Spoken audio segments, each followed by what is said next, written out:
today the BBC National Orchestra of Wales, the English Chamber Orchestra and the Philharmonia, under conductor Christopher Warren Green.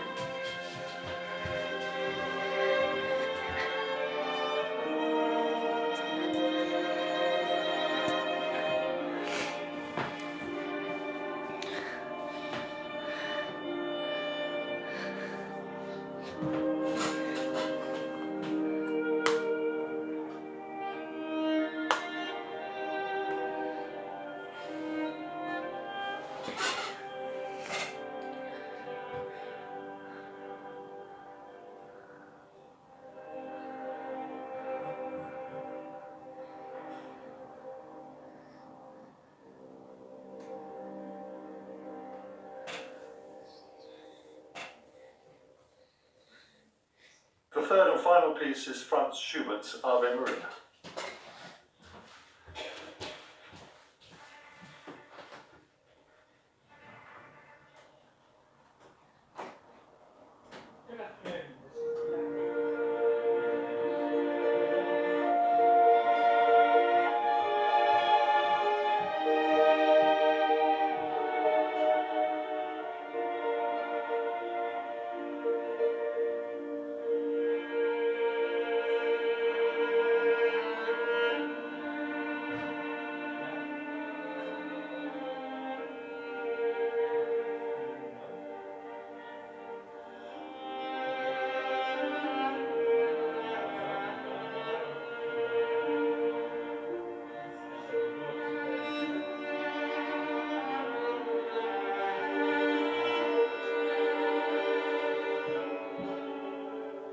Opportunity for a young musician to be able to showcase his talents in front of both royalty and showbiz royalty.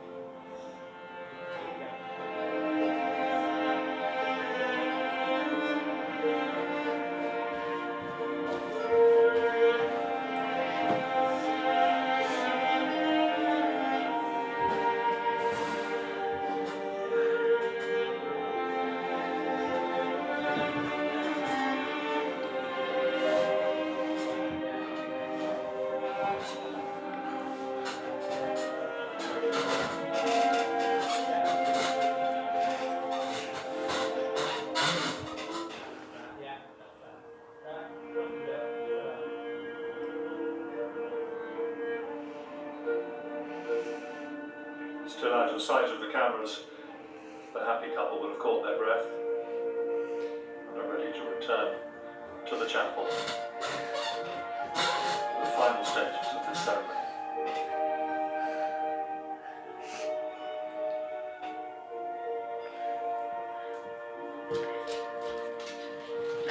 Be quiet.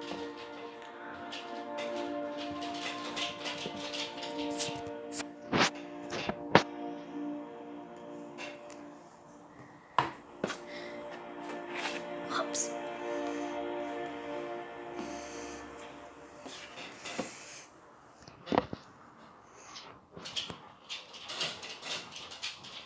The bride and groom return to the choir. They will stand to face the Queen, and bow and curtsy to the sovereign as all around them stand for the national anthem.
protocol complete, to the music of William Boyce's Symphony No. 1, they begin the long walk back towards the west door and the welcome that awaits them there. The page boys and bridesmaids have rejoined the procession.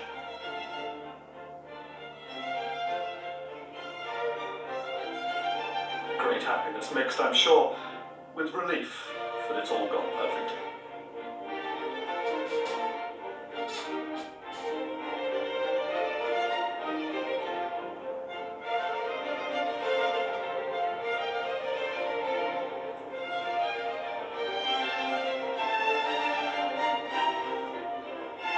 The two families joined the procession.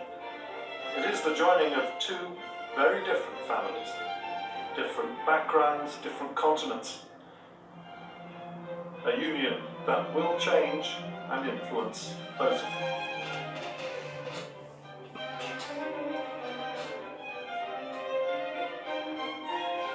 A famous actress and social campaigner in her own right, she will leave her acting days behind her now, but as the Duchess of Sussex, Countess of Dumbarton, Baroness Kilkeel, she will have a powerful new platform for her other work.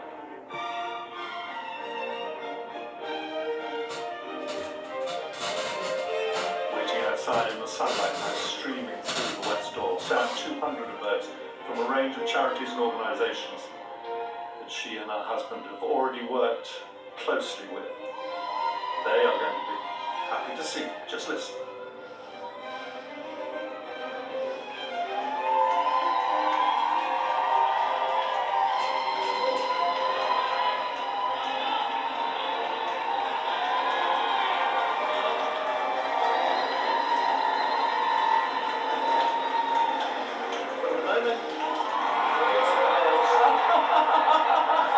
Handed over the future bride to her future husband, and Harry said, "Thank you, Pa. I don't think anyone's ever seen anything like that before, and a very early kiss." What an extraordinary hour we've had. A new royal couple, a new chapter, and after the intimacy of the marriage vows, a place on the world stage.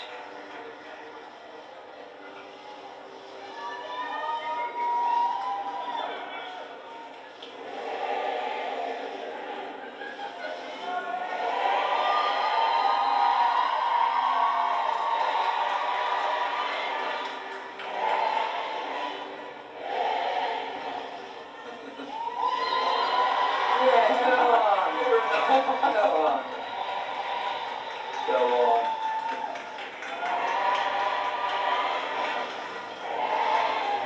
Harry looked into her eyes and said, "You look amazing."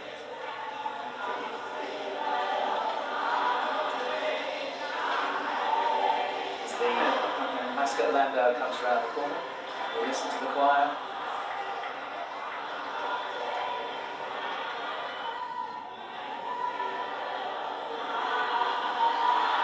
Tearful mum,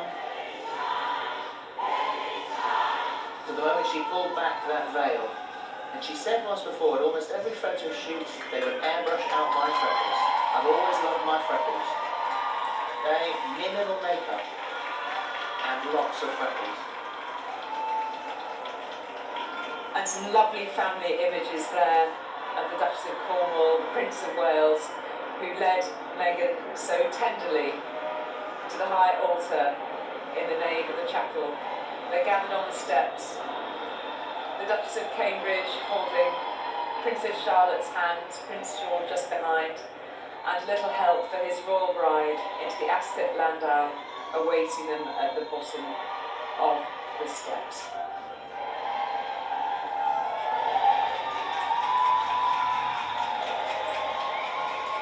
America has a duchess. Lining the 22 chapel steps, a staircase passing from the household cavalry. They'll be known to Harry. They are honouring one of their own. I think we can see the Let's have a look kiss. at that kiss again. It happened so quickly. We all thought it might happen a little bit further down the steps, but he was eager. can also still hear the choir from inside the chapel. It's lovely.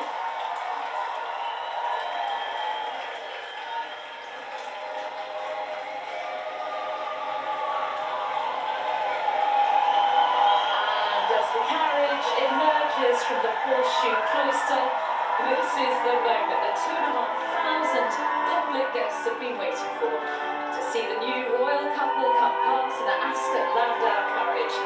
And many have met them before, but for some, this will be their very first sighting. And from up here on the guards room roof, it is a glorious view as the procession moves through the lower ward and heads up towards the middle ward and the round tower. A moment those here, I think, particularly those school children, will never forget. A lovely sight there as the chapel guests pour out onto the lawn alongside the chapel to give them a wave off on their carriage procession. Her Majesty the Queen, let's see if there is a moment where Harry salutes the Queen and the Duchess of Sussex gives her a bow. Most Reverend Michael Curry said, 2 young people fell in love and we all showed up. We certainly did. Prince Harry beaming. And in a few moments' time, we will lose very briefly the royal couple from sight, because as they swing round there to the left of the round tower, with the royal standard fluttering in the summer breeze, they will just depart from view for a few moments' privacy before they begin the carriage ride through the streets of Windsor, where they will be joined by a travelling escort shortly. So they are now approaching the upper ward of Windsor Castle. Will pass beneath the Norman Gate, and that is the point at which we will just briefly lose them from sight and they get a few moments to themselves, which is a precious thing for any carriage. You timed it in about 72 seconds, didn't you? Somebody timed it. There's a lot can be said in There they 72 go. seconds. So they get a few moments on their own now, and it's worth mentioning that alongside us in the studio is Major General Sir William Cubitt, who was Major General commanding the Household Division from 2007 to 2011. There's Her Majesty the Queen.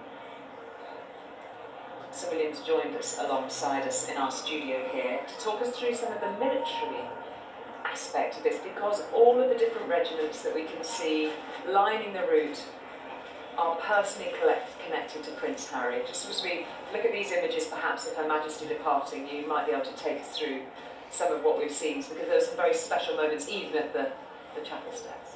Yes, this lower ward of the castle is lined by detachments specially chosen because of their connection to Prince Harry. The Royal Navy, the Royal Marines, the Royal Gurkha Rifles, 3rd Regiment Army Air Corps and the RAF Regiment at RAF Honington, many of whom are personally known to him, and certainly all of those regiments are, those parts of the armed forces. So very special for him to be protected ceremonially in that way. And of course the staircase lining party from the Household Cavalry, his own regiment, the Blues and Royals. We'll just stay with these images of Her Majesty the Queen and the Duke of Edinburgh, who made the wedding. On the way to the first reception of the day, that's hosted by Her Majesty the Queen. The second, probably more informal reception will be at Frogmore House a little bit later on.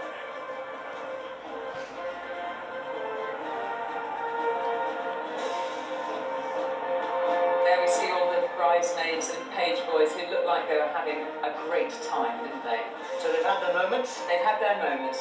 now they're ours. What better view of Windsor Castle, the round tower, the royal standard, the largest royal standard in Windsor Castle, against clear blue sky.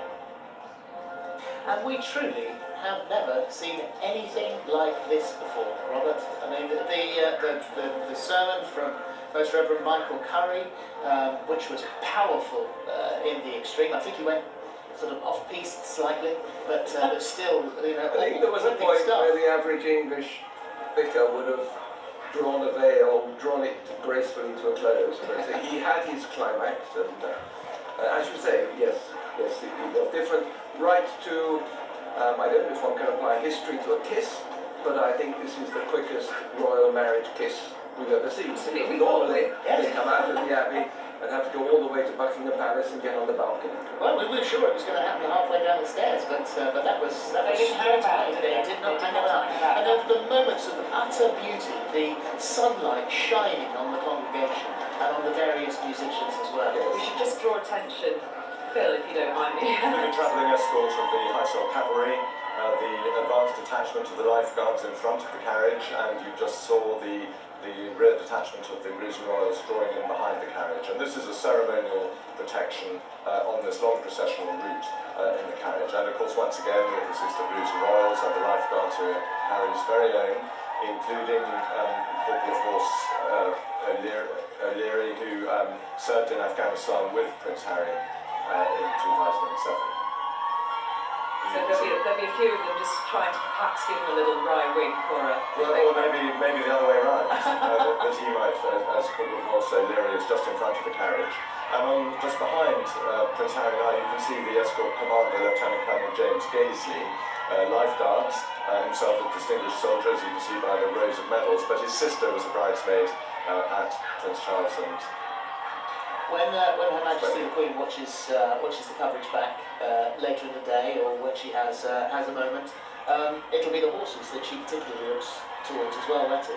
How do they behave? Well, so far they've behaved very well, they've only just started. But the Windsor Greys she's obviously very fond of, and also she takes a great interest in the Household Cavalry Blacks, which both regiments are using. These come from the Household Cavalry Mounted Regiment in London, so she sees them often. Alongside Sir William and Robert Lacey, India Hicks is back with us. Of course, you'll know Commanding Officer James Gaisley's sister from your memories of the wedding. Now, as a former Royal bridesmaid, India, dying to know what you thought of it. Spectacular on every level, fairy tale wedding. Very, very different to the one that I was part of in 1981, Charles and Diana's. A lot less pomp and circumstance, obviously a different role, but I thought deeply charming. I think you can see their intimate touches throughout. The fact that the bridesmaids' shoes had their initials embroidered on them, which was a gift from Meghan to them. Really charming moments. I remember my grandfather was Colonel-in-Chief of the Lifeguards. We would go into Buckingham Palace courtyard after the Tribute of Colour. You know, his enormous brass plate, I could never reach up to him, I had to be lifted up. But the Queen has these silver trays with carrots sliced, so the horses that we were talking about now have their treat when they come through to the palace courtyard. But incredible, what a day. And I think her dress, particularly, everybody was waiting to see what that was going to look like. And a surprise, I don't think anybody thought of Givenchy. So this is a British dress designer, Absolutely. working for Givenchy. Claire Waite Keller. She became the first female artistic director at the historic French. And I think the veil is very poignant as well, the fact that they've had every part of the Commonwealth represented in that veil. Again, such sweet touches, and we've just read that Prince Harry picked the flowers that were actually going into her bouquet from their private garden. So every moment there's a private, intimate Well, touch. Meghan expressed the wish of having all 53 countries of the Commonwealth with her on her journey through the ceremony. So it was designed to represent the very distinctive flora of each Commonwealth country united in one spectacular floral composition. So all 53 countries of the Commonwealth are with her. And this, of course, is their future role. It's already been announced that backing up Prince Charles, obviously the Queen and William, but they will have a special role as envoys to the Commonwealth and to Commonwealth children. Sorry, I'm just going to say the most glorious pictures of the streets of Windsor. All those people have been sleeping out and waiting for all these hours. They've got their first proper view of the couple now as they pass through the streets of Windsor. They went past the Guildhall, of course, famous Guildhall where the Prince of Wales and Duchess of Cornwall had their wedding. Doesn't the tiara look how it's glittering and just, I mean, I have to say historically it's so interesting. That is Queen Mary's tiara. She was queen 100 years ago when the royal family changed its name, in fact, to Windsor. I'm just past Victoria Barracks there, Bill. That's right, Victoria Barracks is the head of the 1st Battalion Coldstream Guards, and you saw the barrack guard turned out to give a royal salute just now. This is a barracks in which all the troops on parade have mounted this morning, so it's been very busy. as they pass now down towards the bottom of the long walk. So that tiara that you were mentioning, yes, it's made in 1932, and the centre is a centre brooch that dates back to 1893. But isn't it fascinating that Meghan, of course, could have worn that Spencer tiara that Diana herself wore, but she chose not to. And again, I think this tiara is a much simpler one. This is my It's towel. a message that she wants to be an independent woman, that she's made a choice and that